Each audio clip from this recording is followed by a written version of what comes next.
you said something to me that really resonates to me.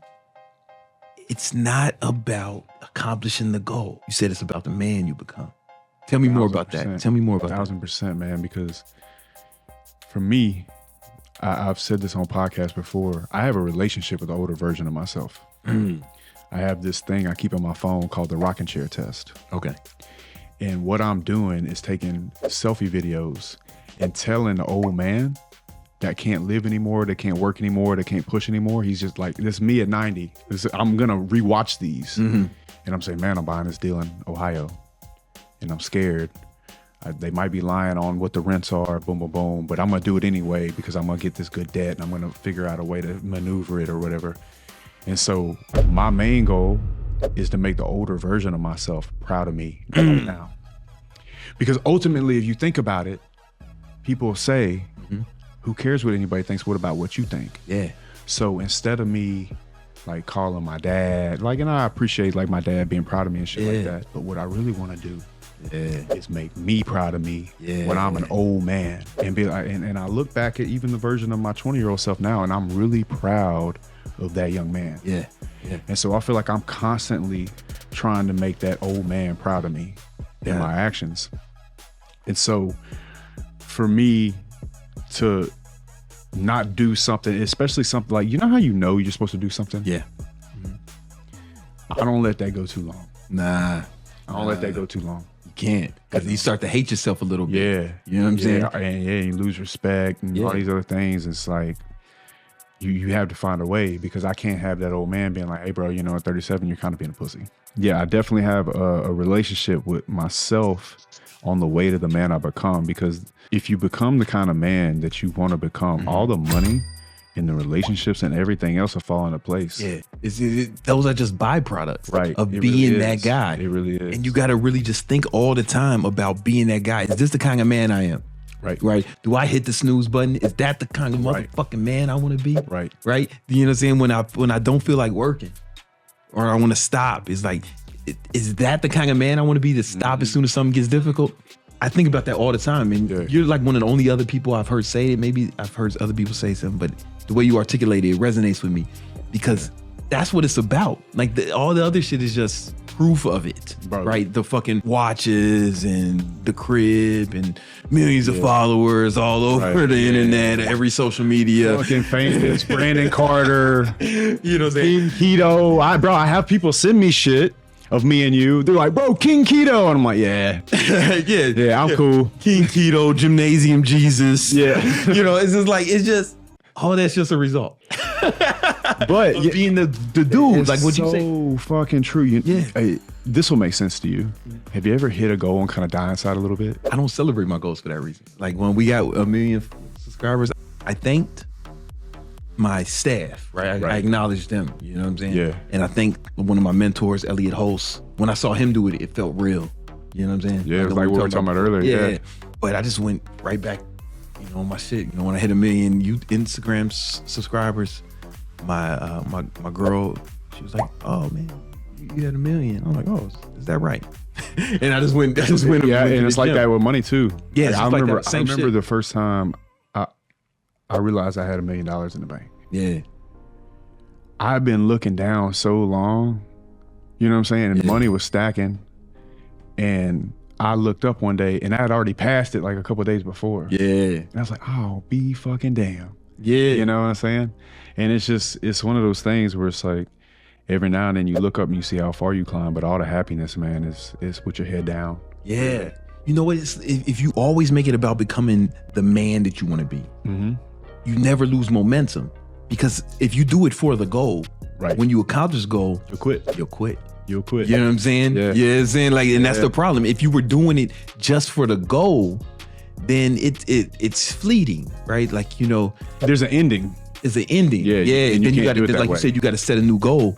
Yeah. I don't necessarily have to set a new goal, because I wasn't doing it to hit that goal. Right. You get what I'm saying? Like I will set a new goal, because we need benchmarks and we need KPIs, and we need, you know, we need metrics to understand that we're on the right path, that what I'm doing. But that's like a management thing. Those are just metrics. Yeah. Like the money, they're just metrics that prove that I'm that dude. Yep. But being that dude is what it's about. I look at it like a creative player on NCAA. It's like you got speed, field vision, like there's all these different things, man. I'm trying to get all my shit and I might not be the best in all of them. But I meet guys all the time that have more money than me, but I'm like, bro, I wouldn't trade with that fucking dude. All the time. You know what I'm saying? Because you're always gonna have that dude that's got more money than you. Yeah, it's always or whatever. somebody. And I never look at it as like a one-dimensional game. And I really don't even compare myself to other people very much. In fact, I cannot think of the last time I compared myself to another man. In fact, I don't know if I've ever done it. Because what I'm really doing is like looking back at this man. Yeah. And as long as I keep back looking at this man, then I ain't even got to fucking worry about anybody else. Yo, really? You just keep listen, if you're doing the things you're supposed to do every day to become the man you want to be, and not have the things, but actually become the man who's capable of getting those things, all the things that take care of themselves. Yeah, it's easy.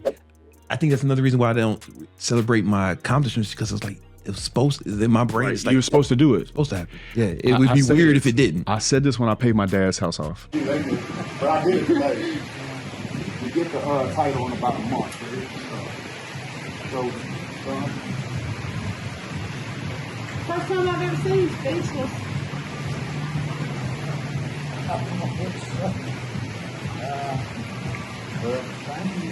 get a passport. 'Cause I'm gonna want you to come some places. We're driving and he said, "Are you excited?" And I said, "You know what it's like paying his house off? It's like when you bench press 300 pounds for the first time. You've been doing all that working out, right? And you finally go in there and you put those 2.5s on or whatever it is, and you finally hit it. And you're like, well, of course I paid my dad's house off. I've been doing all this work. Of course I benched 300 pounds or 315 or whatever. It's not like a surprise. I didn't win the lottery. Yeah. I just said, okay, you know, all right, I've been knowing I was gonna do this. In fact, I've been planning to do that shit for 6 months. I just hadn't had a second to do it. And I was like, oh, I got a free morning. I had a free 3 hours. It's like a little under 150 he had left. Bro, check. Boom, done. You know? Bro. And I just did that in a morning on a whim. I've been planning to do it. It's like one of them things I'm like, you know, like where they're like, you do things so sudden. Nah, I've been thinking about it. I just couldn't get to it. And so I just did that shit. I'm like, I didn't even have it. Like the day before when I went to sleep, I didn't know I was gonna do it the next day. I had a meeting canceled, like a Zoom call. And I'm like, bro, I got 3 hours. What am I gonna do? Buy this house. I'm about to just go pay my dad's house off. That's literally what I did. That's what's up. Yeah, and it's like, but like looking at the thing, there was no real celebration. Yeah. It was just like, yeah, of course I did. Big G. Of course I Yeah. paid my dad's house off. Duh. You know Larry Fitzgerald? Yeah. Yeah. Okay, so his grandfather and my dad were like good friends. No shit. Yeah, so I knew Larry growing up because they lived on the south side. Right, that dude's a stud. Yeah, and I don't know that Larry's grandfather told him this, but I know he spent a lot of time with him. But him and my dad were friends, so it stands to reason that they had similar ideology. You just like, yo, man, act like you've been there before, man. Like, you know what I'm saying? Like when you get some shit, if you're even compelled to celebrate like that, right? It's not like restraint. It's like if you're compelled to do it, to celebrate like this and act crazy, then you probably got lucky or some shit happened. But if you had really worked for it, then it'd be like, you would be super calm about it. He told us if you act all crazy, you're kind of showing the real G's that you're not really that guy. You know what I'm saying? I completely agree with Larry, you, man. every time he's in, I'm sorry, because In Larry, end zone. end zone, he just hand the ball to the ref. Yeah, this is what I do, man. I catch footballs in the end zone, bro. That's what I do. Duh. You know what I'm saying? Yeah. What the fuck else do you expect? It'd be weird if it didn't happen. Exactly. Like it's business as usual. Yeah, it's normal shit, man. Like I do this, do that, but yeah, bro. And but what I really like about that too is he's not putting scoring touchdowns on a pedestal. Exactly. If you put like getting a pretty girl or making a certain amount of money, you put that shit on a pedestal, then you've created like this feedback loop in your mind that you had to do some extraordinary feat to get there, when really it's just like lightweight, Normal. And if you feel like that, it's like it's easier to go get it. If it's this big thing that you need to fucking throw yourself a party and have fireworks after it, then it feels like a big accomplishment, right? And which means in your mind, it may seem harder. That is exactly the point. Like you're teaching your brain that this is difficult. That there's all this extra effort involved. Yeah. When you could just do it. You could just do it. You could just do it, and it's like, oh, duh. Larry was like, he would give the every end zone, give the ball to Rick. Yeah, I do this shit, bro. Like, I mean, he wouldn't say nothing. He was calmer than me, right?